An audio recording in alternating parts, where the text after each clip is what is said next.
வணக்கம். வாழ்க வளமுடன். மகாகணபதியின் பரிபூர்ண அனுகிரகத்தோடும் குருநாதனின் அருளாசியோடும் அம்பாளுடைய பரிபூர்ண கட்டாட்சத்தினாலும் நாம் இன்னைக்கு பார்க்கக்கூடியது 22வது ஸ்லோகம். அம்பாளுடைய வாசஸ்தலம் பற்றி சொல்லக்கூடிய மிக அதி அற்புதமான ஸ்லோகம். சுமேருமத்திய ஸ்ருங்கஸ்தா ஸ்ரீமன் நகரநாயிகா சிந்தாமணி கிருஹாந்தஸ்தா பஞ்ச பிரம்மாசனஸ்திதா.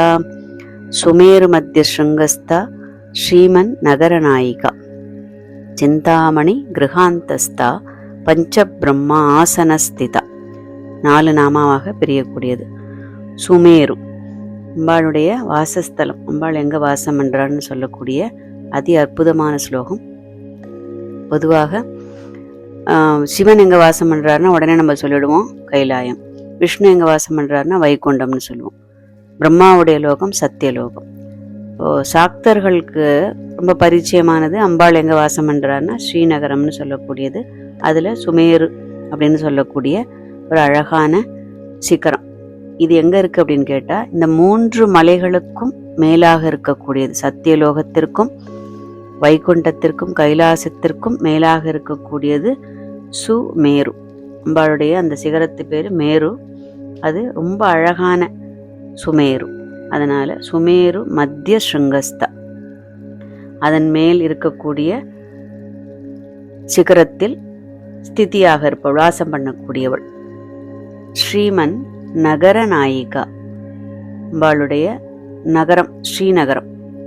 அம்பாள் எங்க வாசம் பண்றா அப்படின்னு கேட்டா, இதெல்லாம் அம்பாளுடைய அட்ரஸ் நம்ம கேட்கறதுக்குள்ள நம்ம கரெக்டா சொல்ல தெரியணும். அந்த அளவிற்கு பரிச்சயமாக இருக்கக்கூடிய ஒரு இது. மற்றொரு தேவி தான் படைத்த அனந்த கோடி பிரம்மாண்டங்களுக்கு வெளியில தன்னுடைய வாசஸ்தலமாக ஒன்றை அவளே அமைச்சினாலும், அந்த பிரம்மாண்டங்கள் எல்லாவற்றிற்கும் அதனுடைய எனர்ஜி சக்தியை தரக்கூடியதாக அமைந்துள்ளது அந்த ஸ்ரீநகரம். அங்கு வாசம் பண்ணுபவள். இப்போ ஸ்ரீசக்கரமும் நம்முடைய சரீரத்தில் உள்ள குண்டலினியும் இது கூட தேவி வாசம் பண்ணக்கூடிய ஸ்ரீநகரம் அப்படின்னு சொல்லிட்டு வியாக்கியானர்கள் சொல்லக்கூடியது. ஸ்ரீமன் நகர நாயிகா சிந்தாமணி கிருஹாந்தஸ்தா. நம்முடைய மனசு எதை நினைக்கின்றதோ அதை அருளக்கூடிய சிந்தாமணி கல்லாக இருப்பவள். சிந்தாமணிங்கிறது ஒரு ரத்னம். அது தேவர்கள் கிட்ட இருக்கக்கூடியது. தேவர்கள் மனசுல என்னெல்லாம் நினைக்கின்றார்களோ, ஏன்னா அவர்கள் பரார்த்தமாக சிந்திப்பவர்கள், எப்பவுமே பொது நலத்திற்காக சிந்திப்பவர்கள். அப்பேற்பட்ட தேவர்களுக்கு சிந்தாமணி கல்லாக இருப்பவள், அவர்கள் நினைத்ததை நடத்தி கொடுப்பவள்.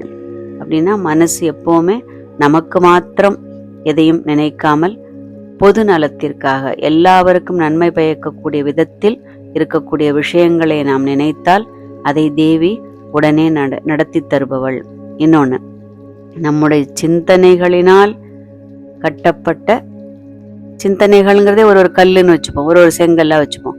அப்படி நம்முடைய மனசில் சிந்தனைகளினால் கட்டப்பட்ட கற்களினால் அமைந்த அந்த கிரகத்தில் தேவி வாசம் பண்ணக்கூடியவள்.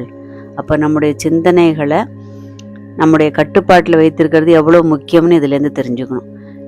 ஏன்னா பூசலார் நாயனார்னு சொல்லிட்டு ஒரு நாயனார் இருந்தார். அவர் தன்னுடைய மனக்கோவிலில் கட்டிய அந்த கோவிலுக்கு சிவன் எழுந்தருளி அதுல கும்பாபிஷேகம் பண்ணின்றதாக வரலாறு இருக்கிறது. அதுபோல தேவி மனசுல வாசம் பண்ணுவாளா அப்படின்னாக்க சைத்தன்யமாக இருக்கக்கூடியவள், அது வேற, அது நமக்கு தெரியல.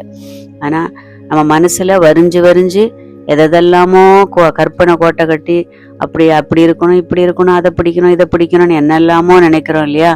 அதையெல்லாம் விட்டு எப்படி அர்ஜுனன் கிருஷ்ண பரமாத்மாவை தன்னுடைய சாரதியாக, சகாவாக, தன்னுடைய குருவாக கொண்டு தன்னுடைய வாழ்க்கை என்னும் தேர ஓட்டினானோ, அதுபோல இந்த இடத்துல நம்முடைய சிந்தனைகளினால் கட்டப்பட்ட அந்த கிரகத்தில் அவள் எஜமானியாக எழுந்தருளி நம்மை வழிநடத்தக்கூடியவளாக, சாரதியாக இருந்து நம்மை வழிநடத்தக்கூடியவளாக இருக்கக்கூடியவள். நாம் நாடியதை அருளக்கூடிய அந்த மந்திர சக்திகளின் உறைவிடமான ஒரு பிரம்மாண்டமான மாளிகையில் வசிப்பவள். தேவியினுடைய மந்திரங்களும் சிந்தாமணியை போன்றவை. அந்த மந்திர அக்ஷரங்களை திரும்ப திரும்ப திரும்ப அபியாசம் செய்வதனாலும் அவை சிந்தாமணி போல் நமக்கு வேண்டியதை அருளக்கூடியது. ஸோ நம்முடைய எதை நம்ம வேண்டுறோங்கிறதுல ரொம்ப ரொம்ப ரொம்ப கவனமாக இருக்கணும். அதுதான் அதனுடைய முக்கியமான ரகசியம். பஞ்சபிரம்ம ஆசன ஸ்திதா, பஞ்சபிரம்மாசன ஸ்திதா, அந்த சனங்கிறது தனியாக கேட்கக்கூடாது. பஞ்ச பிரம்ம ஆசன ஸ்திதா, 5 பிரம்மங்கள் அதனால் உடைய ஆசனங்களை உடையவள். தேவியினுடைய அந்த அவள் அமரக்கூடிய அந்த சிம்ஹாசனம் எப்படி இருக்கின்றது? பிரம்மா, விஷ்ணு, ருத்ரர், ஈஸ்வர் அப்படின்னு 4 பேரும் 4 கால்களாகவும், இதெல்லாம் முறையே சிருஷ்டி, ஸ்திதி, சம்ஹாரம், திரோதானம், இது 4ஐயும் செய்யக்கூடிய 4வரும் 4 கட்டிலின் கால்களாகவும், அந்த பலகையாக சதாசிவர் அமைந்து அவருடைய மடியில் தேவி எழுந்தருளி அவர்களுக்கு அந்த சக்தியை கொடுத்து அவரவர்களுடைய அந்த வேலையை செய்வதற்கு தேவி அனுகிரகம் பண்ணுகின்றாள். அப்படின்னா தேவி வேற அவர்களெல்லாம் வேறவா அப்படின்னு கேட்டாக்க, பிரம்மத்திலிருந்து உண்டானதும் அதே பிரம்மத்துக்குள் ஒடுங்கக்கூடிய அந்த பிரம்மமே 4 கால்களாகவும் அதனுடைய மஞ்சத்தினுடைய அந்த பலகையாகவும் அமைந்திருக்கின்றது. பஞ்ச பிரம்ம ஆசன ஸ்திதா. அடுத்தது நாம் பார்க்கக்கூடியது 23. மகாபத்மா அடவி சம்ஸ்தா கதம்ப வனவாசினி சுதாசாகர மத்தியஸ்தா காமாட்சி காமதாயினி. மகாபத்ம அடவி சம்ஸ்தாங்கிறது ஒரு நாமம், கதம்ப வனவாசினி எல்லாமே செப்பரேட் நாமம், 4 நாமாக்களாக வரக்கூடியது. தேவியினுடைய அந்த சிந்தாமணி கிரகத்தை பற்றி இப்போ பார்த்தோம். அதனுடைய அந்த ஸ்ரீநகரத்துக்கும் தேவி இப்போ மகாராணி இல்லையா, அவளுடைய கோட்டை இருக்கு, பெரிய மகால்னு பார்த்தோம், அதனுடைய கோட்டைகள் இருக்கு. ஸோ இது 2த்திற்கும் இடையே அமைந்திருக்கக்கூடிய அந்த தாமரை காடு உள்ள ஒரு இடம், அதுதான் மகாபத்மா. பத்மம்னா தாமரை, அது எல்லாருக்கும் தெரியும்.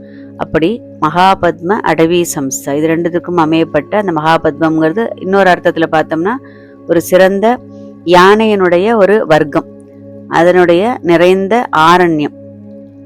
அப்படின்னா திருவானைக்கா, இங்கே உரையக்கூடிய அகிலாண்டேஸ்வரி என்னும் அந்த திருப்பெயரோடு விளங்கக்கூடியவள் தேவி, அதற்கும் மகாபத்மம்னு பேர்.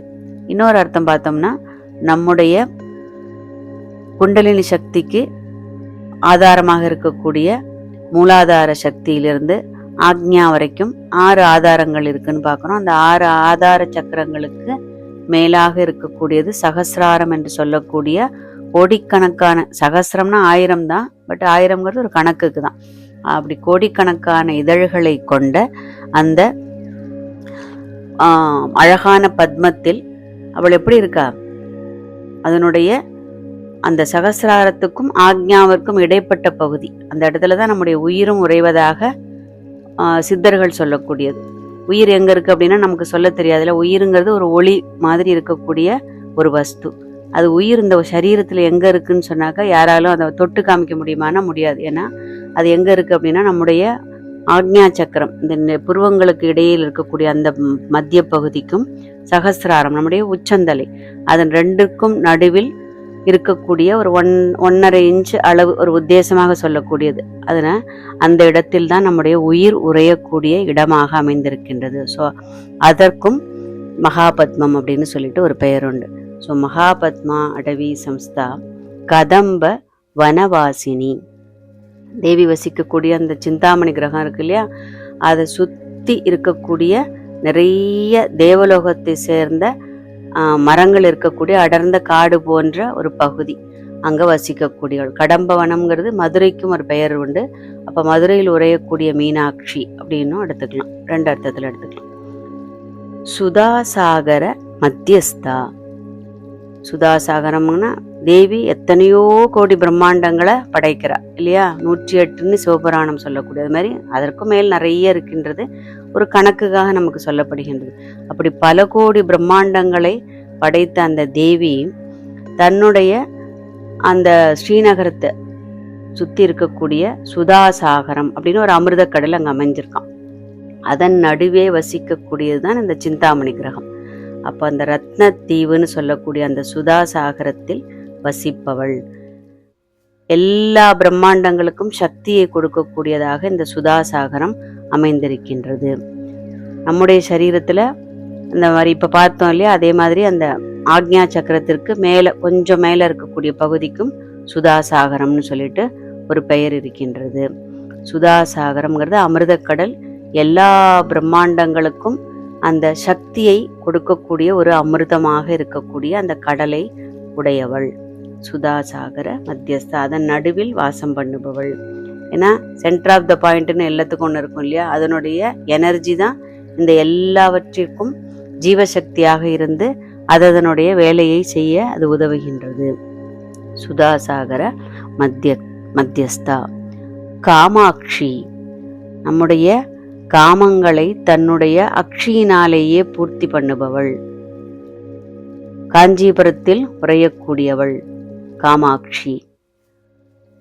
அழகான மனதை ஈர்க்கக்கூடிய கண்களை உடையவள். ஏன்னா காமேஸ்வரர் என்ன பண்றானா, தன்னுடைய பார்வையாலேயே அவரை வசப்படுத்துபவள். இந்த இக வாழ்க்கையிலும் நம்முடைய மரணத்திற்கு அப்புறம் நாம் போகக்கூடிய அந்த மறுமைன்னு சொல்றோம் இல்லையா, அந்த பர வாழ்க்கையிலும் நாம் என்னெல்லாம் நாம் ஆசைப்படுகின்றோமோ அதை அனைத்தும் அருளும் அந்த கடாட்சத்தை, அந்த பார்வையை கொண்டவள். காமதாயினி, விரும்பியதை வழங்குபவள். நாம் எதெல்லாம் ஆசைப்படுறோமோ, ஐயோ அப்படிலாம் எதுவுமே நமக்கு கிடைக்கலையே, அப்படிலாம் நம்ம எல்லாம் ஆசைப்படுறது எல்லாமா கிடைக்கிறது அப்படின்னாக்க, எந்த நேரத்தில் எதை கொடுத்தால் நமக்கு நன்மை பயக்குமோ அதை மாத்திரம் அவள் சாதித்து கொடுப்பவள். ஏன்னா அதே ஒரு அம்மாவுக்கு தான் தெரியும் குழந்தைக்கு எது நல்லது எது கெட்டதுன்னு. அதுபோல தன்னுடைய பக்தர்களுக்கு அவர்கள் என்னெல்லாம் ஆசைப்பட்டாலும் அந்த பக்தனுக்கு எதுவும் ஒரு தொந்தரவை கொடுக்கக்கூடிய, கஷ்டத்தை கொடுக்கக்கூடிய, சங்கடத்தை கொடுக்கக்கூடிய எதையும் கொடுத்து, ஏன்னா கொடுத்ததுக்கு அப்புறம் வேடிக்கை பார்க்க முடியாது இல்லையா அம்மாவால. அதனால அந்த குழந்தைக்கு எது தேவை எது தேவையில்லைங்கிறது ஒரு அம்மாவுக்கு தெரியறது மாதிரி இவள் ஜெகத்திற்கே ஜனனியாக இருப்பவள், ஜெகன் மாதாவாக இருப்பவள். அப்ப தான் படைத்த அந்த சிருஷ்டியில் எந்தெந்த ஜீவன்களுக்கு எந்த நேரத்தில் எதை கொடுத்தால் அவர்களுக்கு நன்மை பயக்குமோ, அவர்களுக்கு சந்தோஷத்தை கொடுக்குமோ அதை அவள் வேண்டிய நேரத்தில் வேண்ட இடத்தில் கொடுப்பவள். காமேஸ்வரருக்கும் அதாவது சிவனுக்கும் அந்த ஜீவன்களுக்கும் பக்தர்களுக்கும் இடையே இருக்கக்கூடிய அந்த ஒரு பேதம், அதாவது நாம் ஜீவாத்மா வேற பரமாத்மா வேற என்ற அந்த பேதத்தை போக்கி அவர்களை தன் வசப்படுத்துபவள். காமதாயினி. காம அப்படின்னா நாம் காமம்னாலே நாம டிசையர், ஆசை, விரும்பியதை எல்லாம். ஏன்னா ஆசை இல்லாத மனுஷனே கிடையாது இல்லையா. ஆடையின்றி பிறந்தோம் ஆசையின்றி பிறந்தோமான ஒரு சேயிங் இருக்கு இல்லையா. அந்த மாதிரி எல்லா ஜீவன்களுக்கும் ஒரு ஆசை இருக்கும். ஸோ எல்லா ஆசைகளும் நிறைவேறுமான்னு கேட்டா தேவியனுடைய கட்டாட்சத்தில் எது நல்லதோ அது எல்லாம் நிறைவேறி இருக்கும். காமதாயினி. அறிவோம் அவளின் 1000 நாமங்களை, பணிவோம் அவள் திரு பாதங்களை. ஸோ இந்த சேனலை சப்ஸ்கிரைப் பண்ணாதவர்கள் சப்ஸ்கிரைப் பண்ணணும். நிறைய பேருக்கு இந்த ஒரு நல்ல விஷயம் கொண்டு போய் சேர்க்கணுங்கிற ஒரு சங்கல்பத்தோட வாழ்க வளமுடன்.